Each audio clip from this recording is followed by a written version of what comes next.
when did it all start? Well, not start, but when did I start acknowledging it? Something like that. It was near the 1-year anniversary, which sounds strange, as if it demands some sort of celebration of my mother's death. And I was, preparing myself or trying to prepare myself. Okay, let me just say this. My brother and I had a wonderful mother, an exceptional one, as a matter of fact, and when she died, pretty suddenly, all things considered, I was devastated.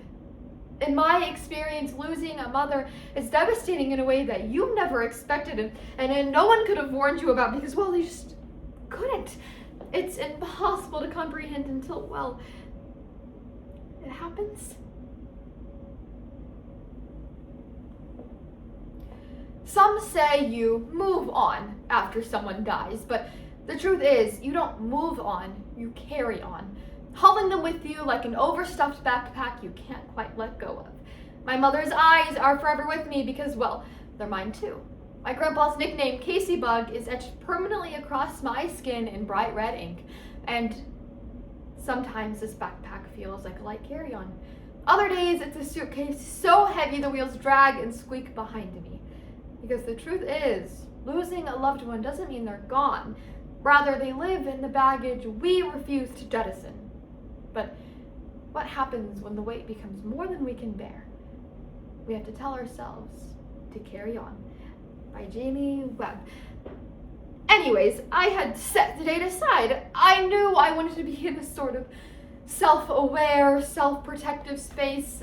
I had no idea how it would hit me, that 1-year marker, and I wanted to be able to cry for 24 hours if I wanted to. But as we all know in life, and probably in death for that matter, stuff happens. And this particular stuff had to do with my dad, who was long divorced from my mother at this point and not aging very considerably or conveniently, and a close friend who was fighting the good cancer fight. It just so happens that the day's scheduling meant that I'd be spending the morning at the doctor with my dad and the afternoon at the hospital with my friend to get the ball rolling for their bone marrow transplant. Crap.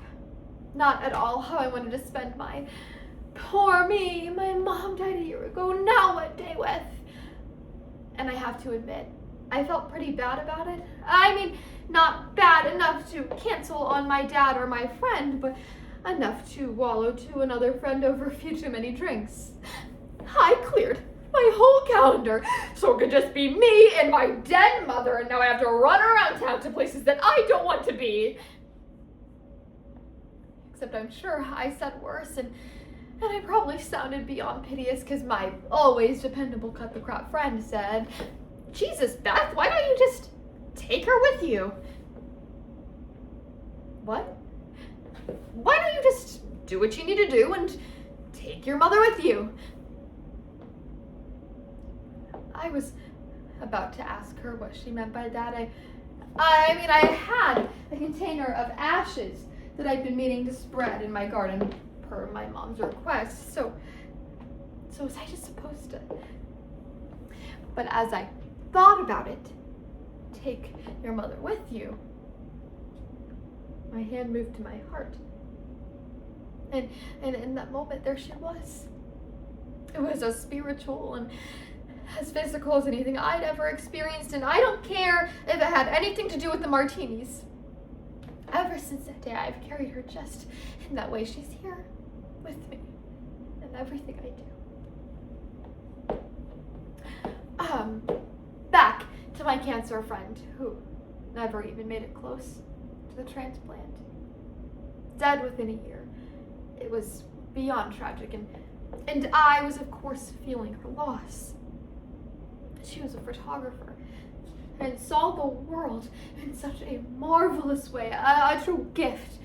And one day after she was gone, I was taking a walk, and I passed this graffiti that I must have passed 1,000,000 times before, but in that moment, the way the light hit it, it sort of cried out and demanded my attention, and bam, suddenly I was looking through my eyes, but her eyes at the same time. And now whenever I think of her, she's here. And so for a while, I just felt very much in good company. I mean, I didn't have to be alone, thanks to this new connection with the dearly departed and my body as a piece of carry-on luggage.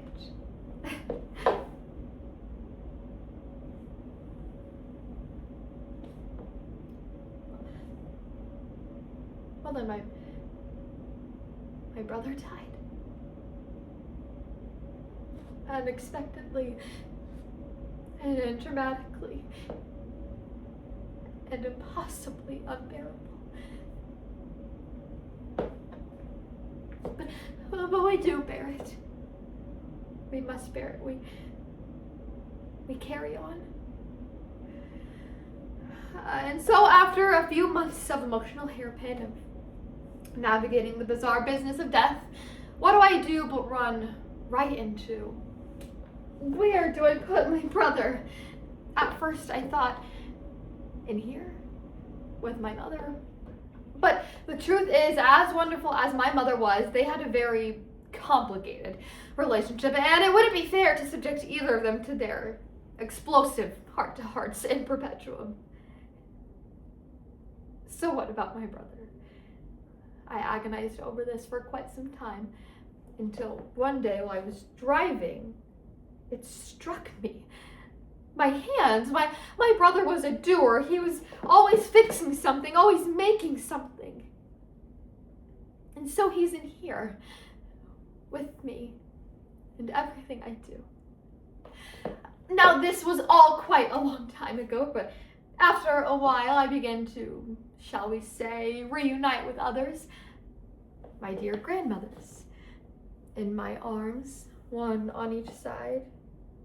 A friend who was entirely too full of life to have been taken so soon. She's here with me every time I smile. And when my father finally did pass, he's here. Emotionally distant until the very end. It's pretty much where he lived. A lover I lost a few years ago. Guess where? It's a lot to carry, I'll admit that, but it's never been a burden. No, it's something that comforts me, actually. I never have to be alone, and the people I love are never truly gone. So why should I worry? Why should I worry about other times when I can't? And there's another thing happening to this body, my body, which has been able to adapt to all sorts of containment demands, as it were. Overall, we've had quite a good run. I mean, last month, I even started running. Then just as quickly, I stopped. It was my knees, you see. They decided that this wasn't a good idea at all. And I looked at my hands,